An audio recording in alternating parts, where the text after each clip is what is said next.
Hi, this is a Technology Ridecast. I'm Marc Farley, and our special guest and driver today is Chris Evans. Hey, Mark. Yeah, we've been attending HPE Discover this week. Yep. Probably the biggest thing around storage is the acquisition model, where you can actually fluctuate up and down. If you need more storage temporarily, it makes that available to you, and if you're not using it, you're charged less. Now, that's always been a really hard thing to deliver because there's a massive cost in capital terms for a vendor to put hardware on your floor that you may then not use. So the other thing that was really cool was the Intel Optane Yes. PCIe Oh, module, wow. right? So they're Yeah. demoing this on a 3-part system. Yes. I was talking to the guy giving the demo. Eduardo. Yeah, Eduardo, thanks. Yeah, good guy. Yeah. Yeah.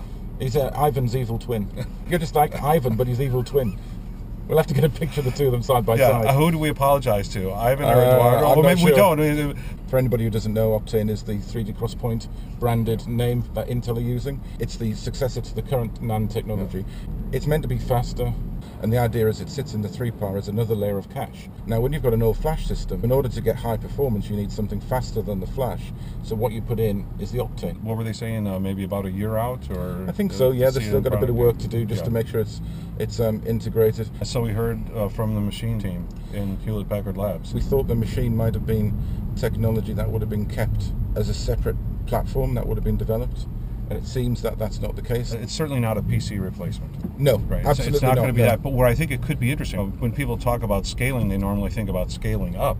Well, what they talked about was scaling down, and they also talk about computing at the edge. Yeah. An intelligent edge. And so, what are the processors going to be like? What's the memory for that? The storage for that? And it could well be that the notion of a machine would be a very efficient way to do processing for Internet of Things data. The logical thinking people might have today, which isn't particularly logical, is that we should just collect the data, push it all into the core, and then do something with it, which is hideously inefficient, because you're pushing a lot of data across the network you might never need to actually see again. Rather than push the data across the network, what you do is you pre-process it, and you push code to the device, so the device makes the decisions about filtering stuff out or simplifying the data or whatever. Raw data is not necessarily that useful. Yeah. You want to massage it before you do something with it. Before you do something right? with it. You almost always have to process it before you can make any sense out of it. I mean, that's part of what analytics is. Yeah, exactly. This is a construction jungle. I mean, there is part of this. It's just me being, from out of town and not recognizing things. But holy cow, how can you possibly tell where we're going? Yeah, it's really quite difficult. Coming down here is probably not the right. Oh no, it is still okay. I think we can get into the car park. But it is amazing that it just continues to be like a construction site all the time. Yeah. Thanks. Okay.